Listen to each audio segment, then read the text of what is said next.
Guys, it's not your fault. A lot of the reason why you're not as successful as you want to be is because of your environment. In today's episode, we've got the most incredible wealth expert, psychology expert, Craig Richards here. Craig, welcome to the podcast. And he's going to share with you how he went from a 7th grade education to a man who has multiple businesses living his dream life, and how anyone can also do the same. So guys, get ready, stay tuned. Let's go.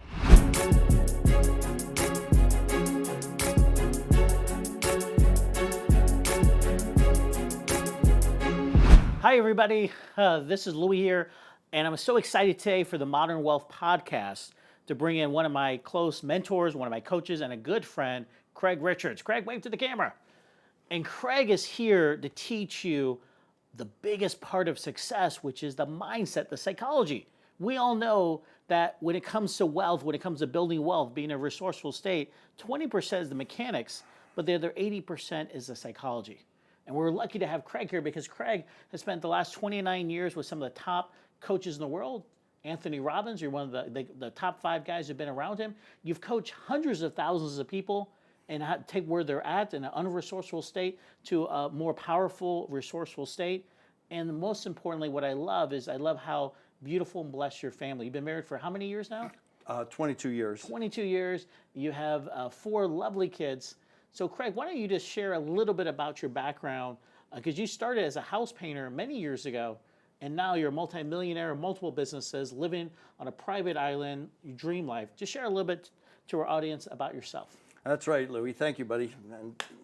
And that's why I'm here, actually. I'm very grateful because, I used to be a 7th grade educated house painter, and I saw other people who were very successful and wealthy, and I thought, well, how can I have that? I have 2 arms, 2 legs, and a head too. So then I totally immersed myself in psychologies and tools, many teachers, Tony Robbins being one of them, and eventually went to work for Tony for 28 years, being trained by him for 8 of those years personally. And I'm very grateful to have that because what it did was it reshaped my psychology, my beliefs, my values, and my rules. And then as a result of reshaping that, then I pretty much commanded my life. I wasn't a victim anymore. I commanded my life and I said, okay, this is what I want. And I wrote down I would live on a beautiful island, have the most amazing wife, kids. I want to have time to enjoy them. I want to have multiple companies that bring me income so that I don't have to work all the time. And I wrote all that down and, that's where I live today. I live in Phuket, kid from New Jersey, brought up in Trenton, New Jersey in the city. Now I live in Phuket, Thailand on the beach. And guess what I get to do in the morning when I wake up? What? I watch the sunrise out of the ocean in the morning. I open up my shades. Of course, my wife hollers at me all the time. She says, can you shut that? It's too bright. I want to sleep some more. But, for me, that was my dream. And to find my wife, it was like, maybe someday I'll get to share the story, but I met my wife. I dated her for 4 days. While I dated her, because I knew my beliefs, my values, my rules, and I knew what kind of woman I wanted. I mapped all that out. I proposed to her on the 4th day. We were married on the 7th day. Now we have 4 children. So if you ever want to know that story, listen up some more. One day I'll get to share that for you.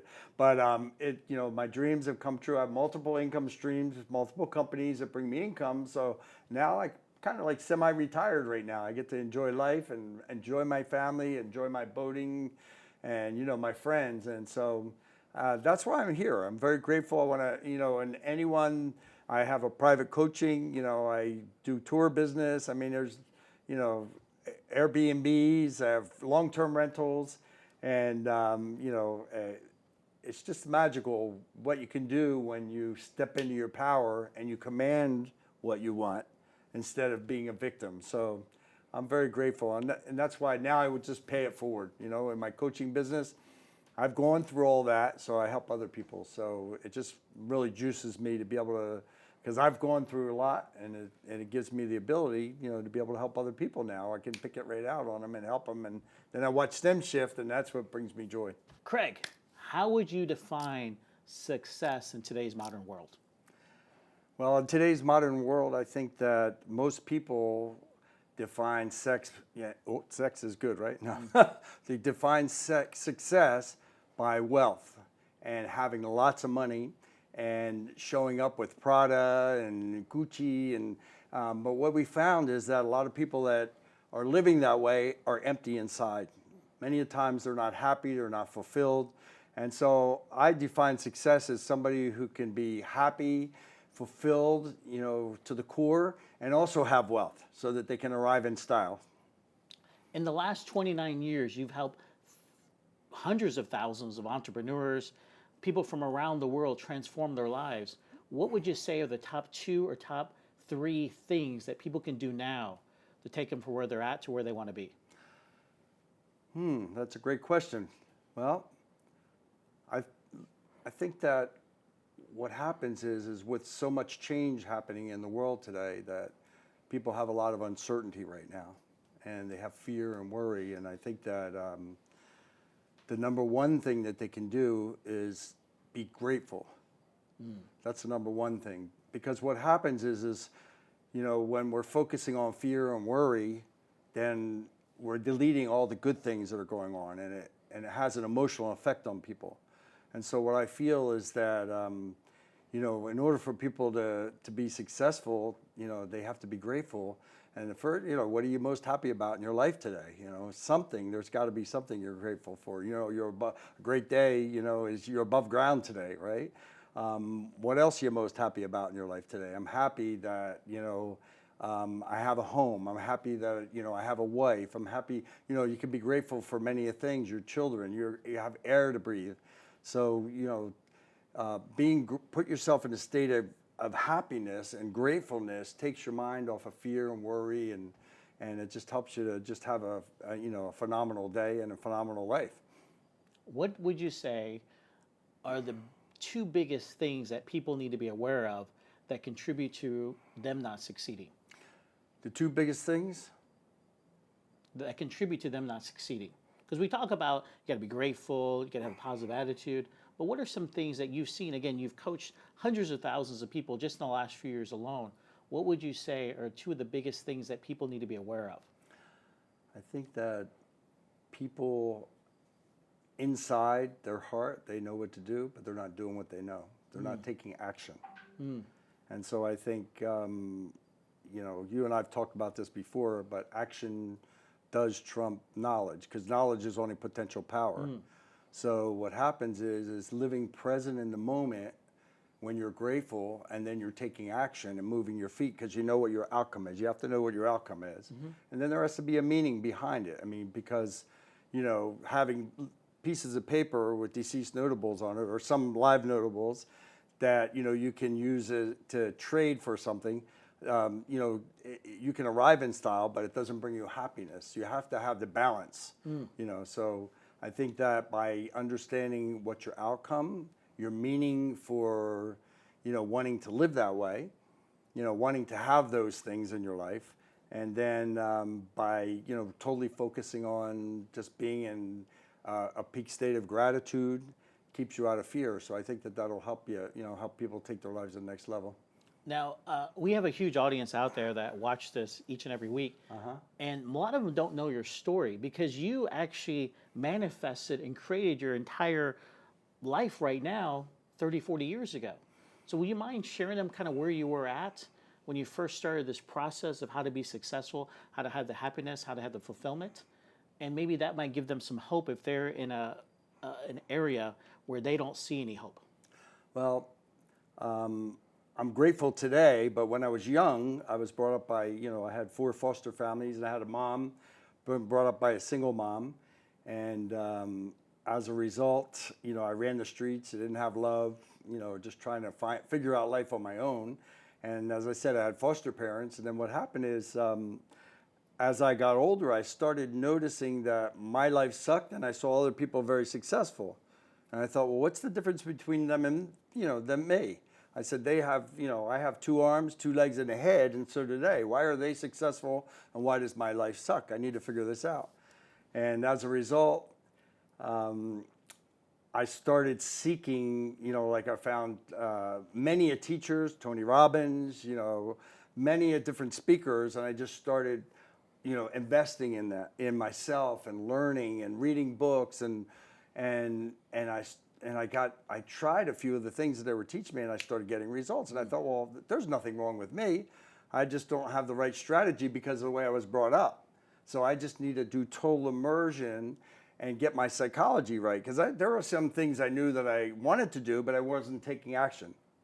And so I feel that, when I started moving my feet and I knew my outcome, and the key is being grateful, not living in fear. Because when you live in fear, it puts the brakes on, and you're just, what happens is it puts the blinders on. You can't, you're not open. You're not seeing what else is going on around you. You're not being creative. You don't have other ideas. And so by knowing what my outcome was, I shifted my beliefs, my values, my rules, because those things that I learned from being in that kind of environment growing up, some things served me, yeah, but some did not. And as a result, I was more or less a byproduct of my environment. And it's never too late to have a childhood. I was able to shift my environment by reinvesting in myself and getting new psychologies and new tools. And then as a result, being able to go from being like a 7th grade educated house painter to working in, for Prudential's, selling securities, mutual funds and insurance. And I thought, holy, this is awesome, And so I went for it. And then I love the human development part of it. Tony Robbins and, the teachers that I was studying. And I thought, well, shoot, maybe I can go and work with them and help out because I love that. And then I can get more clients for my insurance. I thought, and then I got into the human development part and I thought, well, you know what? I loved it so much. That's what I went into full on. And as a result today, I created a beautiful life where I wrote down I wanted to live on an exotic island, turquoise water, have a home on the beach where I could lay in bed and watch the sun come up out of the water in the morning. I wanted to set my life up because I saw everybody was working and had no time for themselves, and they were just, going crazy. So I said, I need to set myself up in a way where I have balance, where I have time to I'm going to have kids. That was one of the things I wrote down. I wanted to have be married and have children, and I wanted to have time for them and for my wife. And so I designed my life around that. And as a result, today I'm just a kid that was from New Jersey, and just coming from the streets and now living on a beautiful island in Phuket, Thailand. I have a home on the beach. I have a few homes, but the one I live in, I lay in bed and I watch the sun come up out of the water in the morning. And when I open my shades in the morning, my wife's like, "Will you shut those shades?" Because she doesn't like the bright sun. It comes in too strong for her. But as far as and I have my beautiful wife. I have 4 children here in Thailand. That we created, born, bred, and 2 of them are actually. One of them is 21, one's 19, and I have a 15-year-old and a 13-year-old. My 2 oldest ones are married. They had a double wedding together, and I love it because my family all get together. Nobody fights. They all enjoy each other. They do things with each other. The kids had to vote in, they had to vote in, the partners of the ones that were getting married, and they all approved. And it's just, we created this family dynamic that creates a foundation with gratitude and, just having a joyful life. And then we happily achieve is what we do. So, So it goes back to gratitude. Let me ask a question because I've seen a lot of these same mentors, Tony Robbins, Deepak Chopra, Jim Rohn, all these same guys, but it's very easy to say you put your outcome out there, and if everything works out well, you'll get it. But maybe you can share with people what happens if you put your outcome, you design your plan, and it doesn't go exactly the way you want it. How do you deal with disappointment? Well, certainly when you get hit a few times. Can you share an example? Yeah. When you get hit a few times, you get knocked off track, and then you have to get centered again. And so for me, it's like, okay, what's most important to me in life, and what's my outcome? Because when we look at life today, it's like, this is not a dry run. We don't get to go through this and then do it all over again. So let's figure out what we want to do and let's make it most important. So when I get knocked off track, Sometimes I got to take a little break, rest, take a moment, get centered again, take a deep breath, and then think, about what's most important to me. What's my outcome, and why do I want it? What's my meaning behind it? Can you share like an actual example, whether it's a relationship with your kids, with your wife, maybe it's a business partnership gone bad that people can relate to, and how you handled it? Okay. Well, I think about my wife. You know, she was 99.9% everything I had written down that I wanted to, in her. Before I married her, I had to have that checklist done, and I was like, she was perfect for me. And but then when you get together in the relationship, and now things start to show up because we're from different cultures, and when something happens, she goes into her brain and says, well, it means this, and then I go in my brain and I say, well, it means this. And then so we were, there was times when we would argue and like almost break up in the relationship. And I was like, well, what are we going to do here? So we had to really pull it back and sit and talk about, okay, I'm not a needy person. I married her because I love her, because I love myself first, and I wanted somebody to share that love with. And she married me because she loved herself, and she wanted somebody to share that love with. So we sat down and we talked about, okay, what are the things that I'm doing that, I meet your needs in some way, but some ways I don't, and vice versa. And then because I love her, I want to meet her needs. So just a little quirky thing, like I said, hey, honey, say, I love you. And she never says, I love you back. And I'm like, that's something, it's important to me. And if you say that, that'll, that juices me. That makes me feel good, So these are, this brings the relationship back. But what I found is that the foundation, that what really made a difference, is that, we went to communicating with each other. You have to really make sure that you're in a situation where, you're open, and you look at the end result. You go in your heart and you're like, okay, how do I turn this around? So do I want to stay in a relationship or don't I? I want to stay in a relationship. It was my outcome. I wanted that. So we have a couple times, we get hit a few times. Okay, so what do we do? So we step it up, and we figure out, okay, so we started researching and going through all kinds of, trainings, and then, it's all about focus, I think, and knowing your outcome, where you want to be, and just coming back to that again. I think that's the shortest version of it. Oh, I love that. I have another question for you because I have a daughter. She's 11. You have 4 kids in Phuket. And how do you keep them grounded? Because I think a lot of our audience would love to know how, as you get more successful, how do you not spoil your kids where they're only focused on the money or the material things? And how do you keep them grounded where they have that gratitude? What are some ideas you could share with us? That's a good one.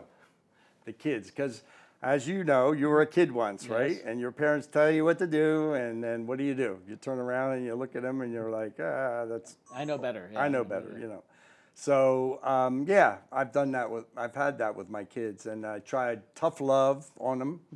I've tried consequences on them, and they want to do what they want to do.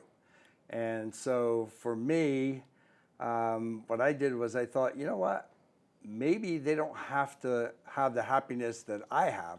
Maybe they want to have happiness the way they want it. And they have to learn for themselves their mistakes. So what I did was I let them know, look, I love you. I'm here for you if you need me. And just let them live their own way, because I feel like if I'm not judging them, then I can just let go, and they can just be, they can learn from their own lessons. And what I found out is that when I let go and I let them learn their own lessons, now they came close to me. Because they know that I love them, I care about them, I respect them as individuals. And so that's really worked well for me. You were sharing a true story about how some of your kids didn't get along because of ages, and how you solved that. Because some are getting more attention, some are getting less attention. And I think a lot of our audience might have that same strategies where maybe the youngest kid gets more attention versus the oldest one. How did you handle that? Well, I pulled the team together because I noticed there was strife and anger and fighting and hurt going on. And what I did was I pulled the team together, the whole family, and we sat down and we talked to our kids, and I already had a sense of what was going on. And I just told the kids, I said, listen, I said, I have the same love for all of you. I said, I don't love anybody more than anybody else.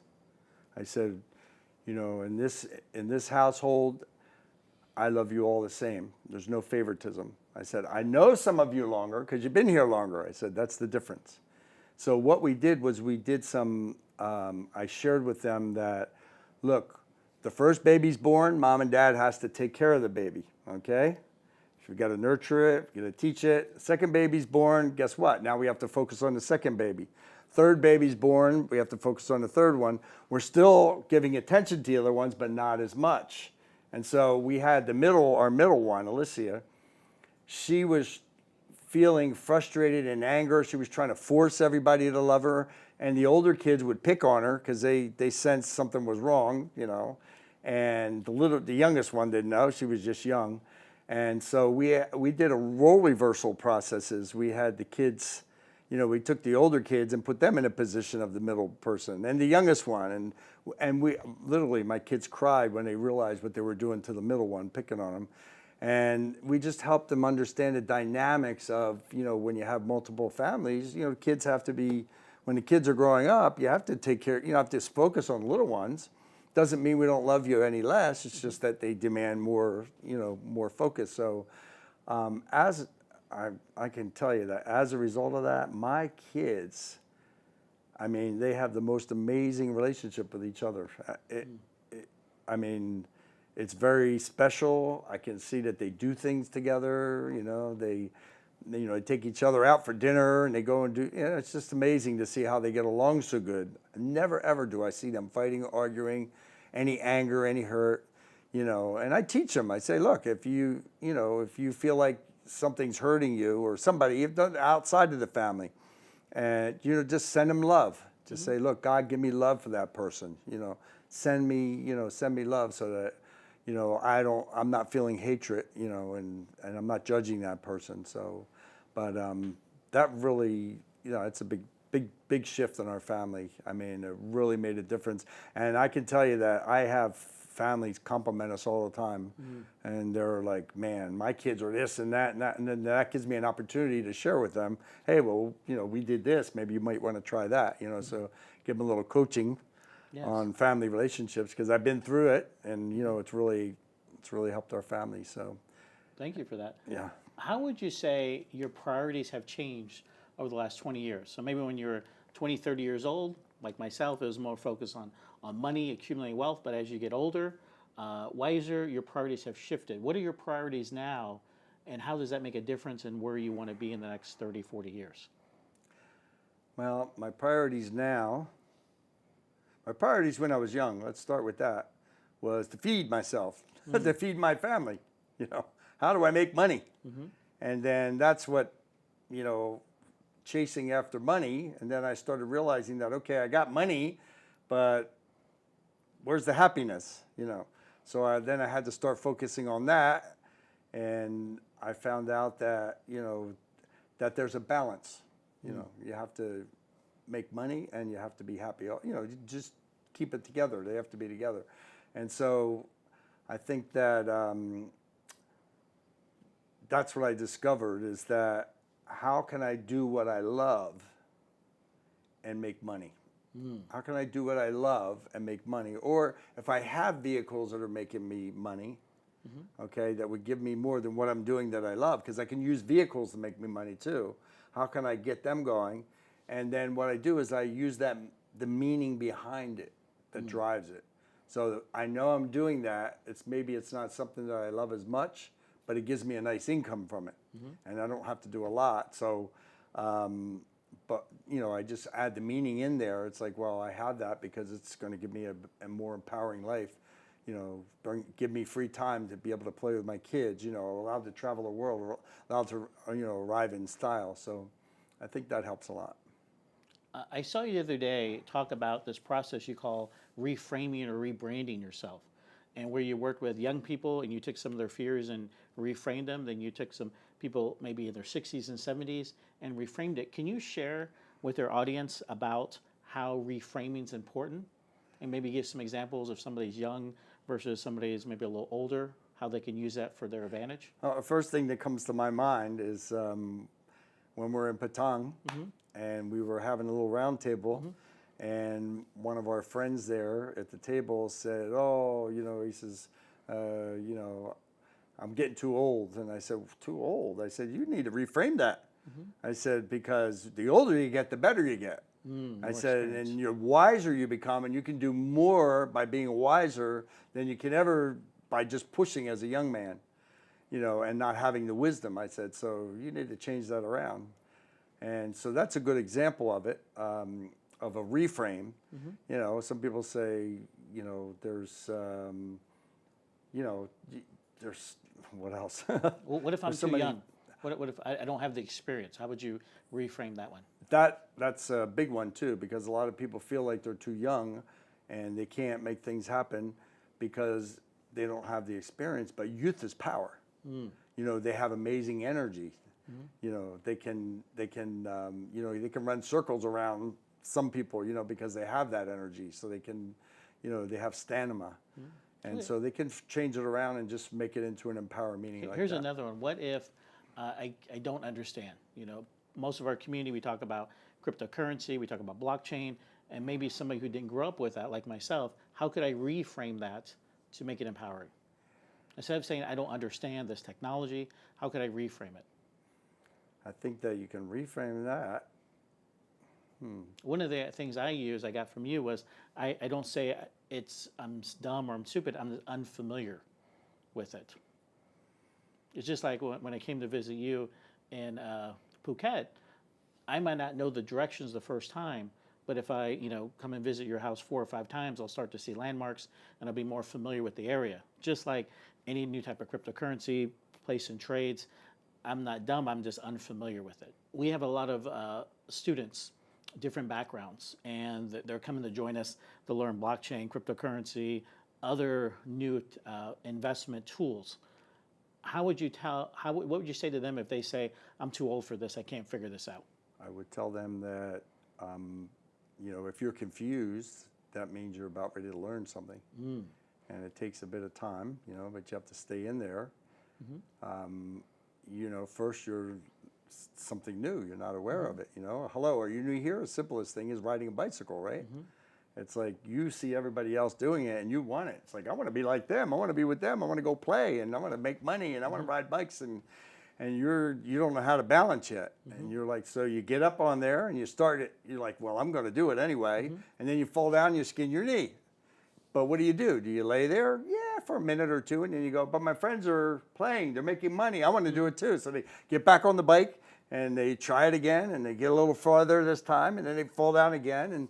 And eventually they're riding with their friends, And so you can always, and I think that, you get help from your parents. They're going to help you. So what do? You go ask your coaches. You go ask the people around you that are in your environment.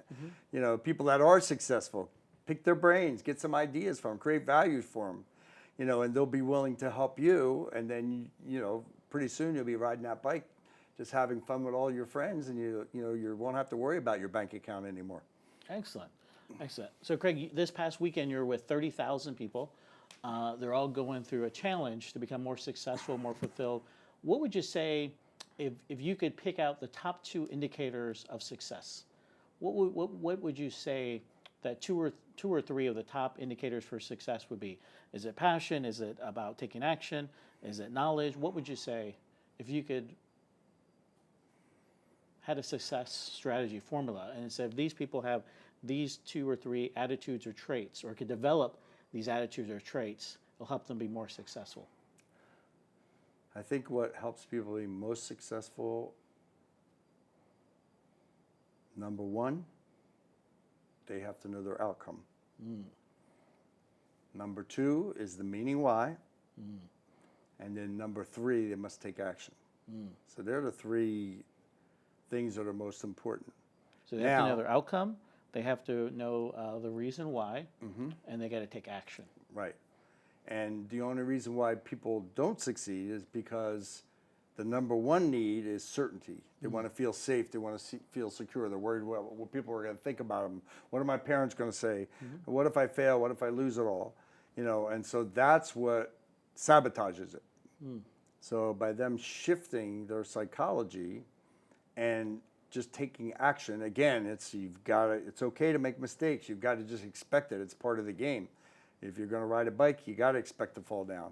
It's just going to happen until you learn how to balance it. But you can shortcut the process. You don't have to do it on your own. You get with a team of people that know what they're doing. You get the proper advice, and pretty soon you're here. And then the trajectory over a period of time, you go to a whole new level in your life. You wake up one day and go, "Oh my God, look how my life has changed." So I think that's spot on there. Wow. Did you guys get so much? Again, if you're not taking notes, pull out that pen and paper, because part 2, we're actually going to go over some exercises with Craig and exactly how do you change your state? How do you go from something unresourceful to something resourceful to overcome any obstacle? And again, before we begin, I want you to like, subscribe, and forward our programs to your friends and family. And again, like Modern Wealth SG, and we'll see you soon. Well, Craig, one of the things I've heard of is, share with us maybe a story of how in the beginning because you started with these technologies and tools back when you were, 18, 19, 20 years old? Actually, I was in my 30s. In your 30s, Yeah. 30s. Yeah. Okay, that's great. That's great. Yeah. And so you're never too young or never too old to learn these technologies. And maybe give a specific example how you started to apply this. I remember you told us how you were a house painter, and then you went into the insurance game. That's a big leap of house painter. Because do you have to take tests? Did you have to get licensed and certified like we do in Asia to be an insurance agent? Yes. That's I'll share with you a cool story. This is what I call anchoring, one thing that I learned, by the way. What happened was I was, house painting. I was a foreman. I had a, company truck and credit card. I ran a few crews, but I also had to get in there and work with them. And I just wasn't happy. I mean, I like taking an ugly house and making it look beautiful. That was the meaning that drove me, that, allowed me to stay there. But my friends were like, "Craig, you're just so, you're amazing. I could see that in you. Why don't you come and, work for Prudential Insurance?" And I thought, he's like, he believed in me, and he saw in me that there was a lot of potential. And it was my friend Mike Getz. And I thought, wow, okay, you know what? Let me think about that.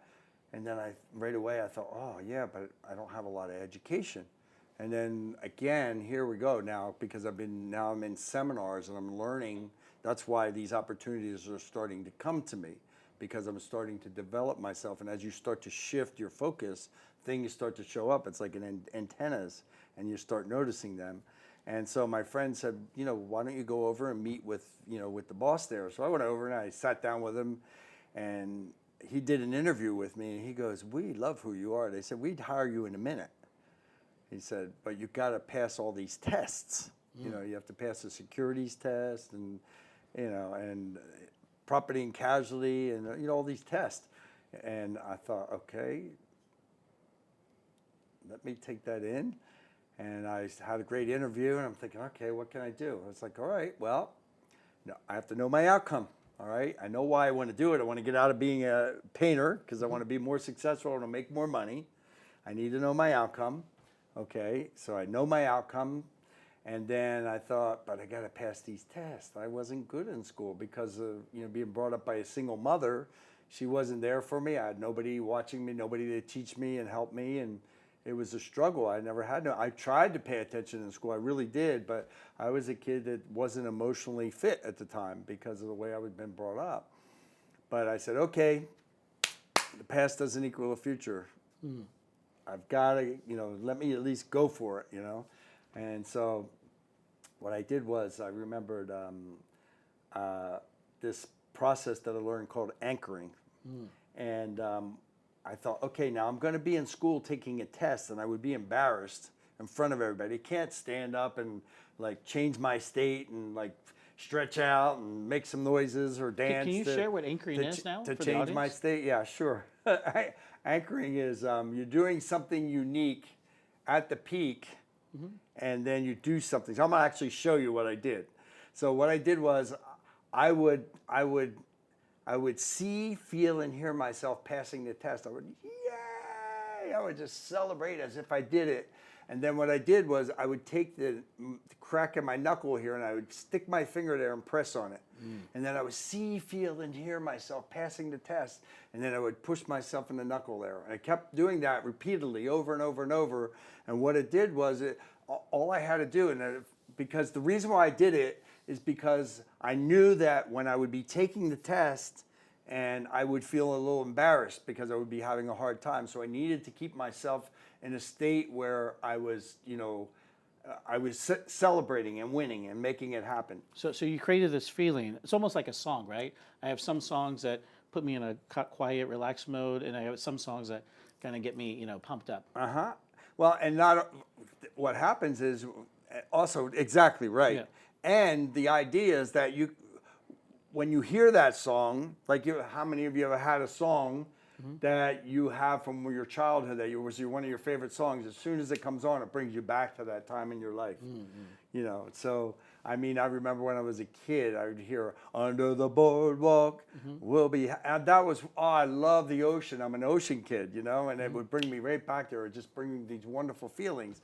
So I thought, okay, I need to use this technology so that while I'm taking the test, if I get myself in a tizzy or I get worried, I can pull myself out of it. So all I had to do is press my knuckle and it'll bring me back to that celebration and I'll pass. So it's for 2 weeks. I mean, and I go in the room, for my first day, and everybody, these are all college educated guys who are in suits, and, I go into my blue jeans and my white shirt, and I'm just like, oh, no problem, I'm gonna pass this. I'm just having I know my outcome, I know my reasons why. And so I study, and the only studying habits, I didn't have studying skills to learn how to memorize things. I just knew that you just kept reading it and then read it again. And I would wake up in the morning with anxiety and I would read it, and the test information. And at lunchtime when we had a break, because I had to go to school for 2 weeks straight, and every spare minute, when I would get home, I would study. I was traveling like an hour each way, and I even stayed in a Roach Coach hotel. I went in. I remember going in there, and the room smelled, and I was like, I opened up the window, and just left the screen there, and I went out to get something to eat, and I came back, and somebody had taken my leather jacket, and I was like, oh man. So okay, don't worry about it. I just made sure I locked the windows and stuff. So I studied for 2 weeks straight. I gave it my all, and I still, my anchor, I had it. I'm going to pass this test. I know my outcome. And then the day came for the test. And so I started taking the test, and then I'm taking it, and then I start noticing people leaving the room. They're finishing. And another one would leave the room. Is this like a written essay or just multiple choice? This is, you have to do, there was multiple choice, and you had to write some stuff in too. It was on law. You had to understand law, and so it was a lot of work in this test. And what happened was, all the people started leaving. Long story short, I was the last person in the room. And the proctor who was giving me the test, he says, Craig, he says, listen, we're running out of time. He says, I've got to get some lunch. He says, look, he says, I'm going to go get some lunch. He says, and when you just finish up that test, and he says, when you're done, give it to the girl at the window there, and she'll check it for you. And I was like, okay, I'll get my anchor. Okay, I'm fine. And people started coming back from lunch, and I'm still doing my test, and I'm starting to feel a little embarrassed. I'm like, nope, I'm going to pass this test. I'm going to pass it. So I'm just like, I'm giving it my all. Finally, I finished the test, and I take it to the girl in the window. She grades my test. She says, Mr. Richards, she says, you passed your test, and I was on cloud 2009. Forget about cloud 9. I was on 2009 because I thought, oh my God, I'm going to get to leave being a house painter. I'm going to be somebody now. I'm going to put on a nice suit and help people transform their lives in the finance and insurance business. And I was so excited. I went home and I was like telling everybody, and I can't wait for this. And then the owner of the school called me, and she said, Craig, she says, we have a problem. And so what do you think the problem was? I don't know. Take a guess. There's something wrong with the test? That's right, exactly. She said, the girl who checked your test made a mistake. Ugh. She said, you didn't really pass. Oh. She said, but because we passed you, we're going to let it stand. Now, this was the pre-test in order for me to be able to go and take the state exams. Oh, wow. So she said, Craig, you study your ass off and you go and ace those exams. And I did that. I studied and I went and I took the exam, and guess what? You passed. No, I failed. Really? I failed the test. And I was like, okay, I know my outcome. Change my approach. Something, all right, what can I do different this time? All right, I know. My friend said, the first thing that comes to your mind is usually the right thing, so you should always trust that. I thought, okay, so I paid my money again. I had to wait for 2 days, so I studied like crazy. I took the test again, and I know the first thing came to mind. Okay, trust that one. And then the ones I wasn't sure of, I went back and checked them, and then finally I turned it in, and I waited, and I was like, holding on, and I passed. I got a 73, needed a 70. Nice. So from that day, I went into Prudential, and I got the job, and I didn't have all these different skills, but because I was moving my feet and because I was taking action, I had, just people can feel my energy, who I was, and I just had an amazing heart, and I started like, well, hey, do you know how to do this? And I created friends, and they started, well, here, we'll help you. And then what ended up happening is that year I became like Rookie of the Year for Prudential. They gave me an award. They sent me to Florida, paid for everything, and gave me, it's just amazing, and from that day forward, it just kept building, and I made all these residuals. And then I thought, okay, I went with another company, Guardian, another upgrade, because they did more of a comprehensive financial system. And what I would do is I would say, okay, I didn't know how to do all the systems they were using, so I would say, hey, I said, I'll give you 50% of my income. Take me, I got the client, you do the sale, I'm going to watch you. And I would watch them. And I would like take notes, and I would pay attention, mental notes, I would write notes down. And eventually I got so good that I could do it by myself. I didn't need them anymore, and I was always good with people, communicating and having fun with people, so learning from them and attracting clients and so forth. But I love that, and so I could tell you that my anchoring had a big difference to it, but also I believe you're like na na na na na na na. It's like, whoa, how did this happen? Because really, I could have said, oh, I don't have the education, I don't know what to do, and not do anything. But I didn't. I moved my feet because I knew my outcome. I knew the reason why I wanted it. And it's called leverage. You have enough leverage. It just kind of launched me away from where I wanted to be in a whole new place. And so you can use that anywhere in your life. Awesome. So Craig, let me ask you, you've been around some of the most experts in the world, peak performing guys like Deepak Chopra, Tony Robbins, T.R. Becker, all these amazing guys who transform millions of people's lives. What's one thing that maybe when you first heard it, you didn't believe? And then now it's like the total transformation. You fully believe in that.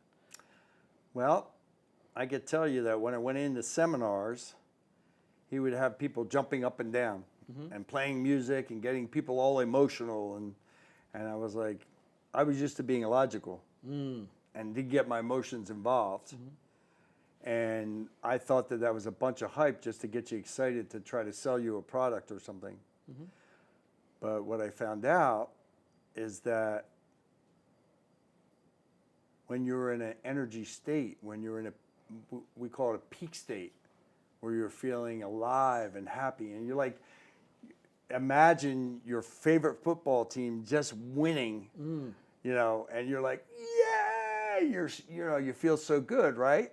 And while you're doing that, if you're learning something, while you're learning, that tends to attract it and tends to lock it in. So in other words, you're having fun and learning. And so what it does is it connects it to your body, and you get it in your body. It's almost like a child. That's how a child learns. Is my daughter, she learns to have fun and she learns. Exactly. So that's something I didn't used to agree with, but now, are you kidding me? It's like, if you're not in a peak state, then you're not going to be resourceful. It's better to be in a peak state because, you learn more, you retain it. They actually have done studies, Harvard University has done studies where it increases all the chemicals in your body and decreases stress and just helps you to feel, and you're more resourceful. You can get more done. You can make more things happen, So, yeah, that's one thing. I used to think that was hype, but now you got to have it. So Craig, you talk about state, how state is very important, how to get yourself in a peak state. Can you maybe give an example to the audience of what they could do right now to get in a peak state? Okay. And Just think about your favorite football team, okay? Okay. And they just won the World Series in football. Get excited. How do you usually react? What do people do? They go, jump, clap, yeah, they won. Yeah. And you weren't even playing, but you're so excited for them, right? Yep. And that puts you into a state of euphoric, of happiness, of joy. You're happy, okay? And so that's called a state. But we also have unresourceful states that we use. So if I were to give you, let's say, $100,000 right now, Louis, and you were to show me what somebody looks like that's depressed, I'll bet you could do that. How do people use their body when they're depressed? Oh, it's down. They're not breathing much. And where do they put their head? Down, yes. And what are they focusing on? Things that go wrong, negativity. And what are they saying to themselves? Oh, I can't believe it. It's all negative kind of stuff. Okay, so now that you get your 100,000 now. Yeah. You did it. Yeah, so that's also a state. That's an unresourceful state. And when you're in an unresourceful state, obviously you're not going to be resourceful, right? So you want to be able to control your states. So what I want you to do is go back into an unresourceful state. Okay. You put your head down, focus on everything bad. You said shoulders down, heads down, and you're feeling unresourceful, right? But what I want you to do now is I want you to snap out of it, and I want you to raise your hands, and just like your football team won. Yay, yay, yay. That's right. Yes. Now go back into depression. Head down, shoulder breathe shallow, focus. Oh, everything's poor. See everything in black and white. Yes. Oh, poor. Now snap out of it again. There we go. Yes. Yes. Your favorite football team. See it, feel it, magnify it. Take it to another level, even stronger, stronger. That's it. So how does that make you feel? Much better. More energetic. So because you just went from state to state, we just proven that you can change in a heartbeat. It doesn't take much. It's how you use your body affects how you feel. It's physiology first. So if you put your shoulders back, you put your head up, you put a smile on your face, go ahead and do that. Okay, got it. And now try to be depressed with your shoulders up. Can you be depressed? No, you can't. No. Because your neurology is being affected by how you feel.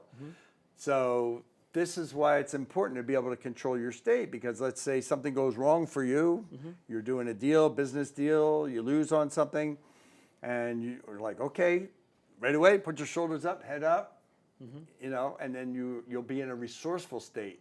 And then you'll say, okay, how can I handle this now? So. Love that. Good job. Well, actually, I even have an example of a friend of mine. He called me the other day. Now, this is a guy who does training all over.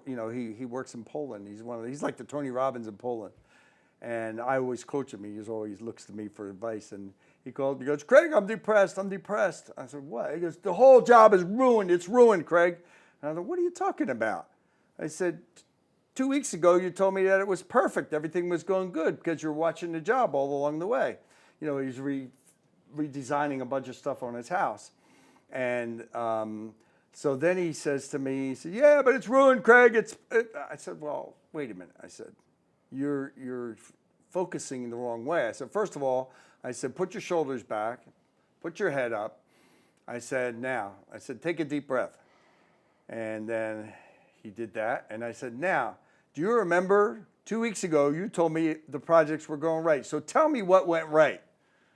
And he started, well, they laid the concrete properly. They put the form on top properly. And he started telling me. And as he was telling me, he started making a shift in his energy and his feelings.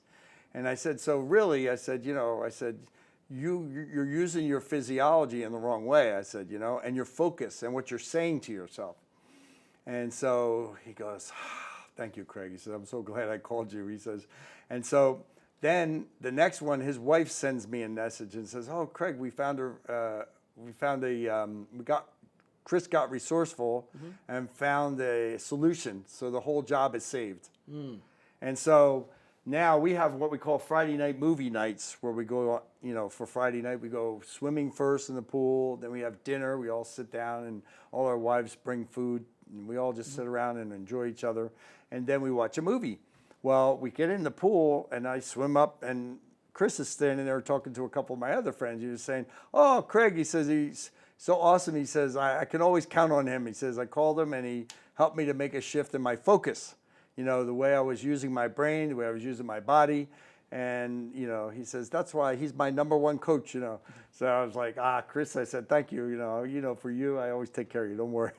But, it's just a really amazing experience. Just, that's what it's all about, and you can help others, because I'm not only sharing this information, to help him, but I want him to learn it, and then he can help other people and use it. You know what I mean? So that's what it's all about. You have to pay it forward too, and make the world a better place. So that's what it's all about. So you can be happy. If you lose, something's going wrong, guess what? That's the time you want to use your physiology, and you can stay happy, and you don't have to get upset about it. And then you'll be more resourceful. Okay, how can we turn it around? How can we do a better trade? How can, this way you don't have to go backwards. Excellent. So, yep, that's awesome. Wow, are you guys excited like me? Did you guys take a lot of notes? Craig, how do they get a hold of you? I'm on Facebook.com. You can get me there. Facebook.com, Craig Richards at Facebook.com. And more importantly, please like, subscribe, and comment below. I want you to comment 2 things that you learned from Craig today. 2 things, and maybe Craig will pick out a winner, or we'll pick out a winner to give you a little gift. Again, like, subscribe, comment below. Follow us on Modern Wealth SG. We'll see you on the other side.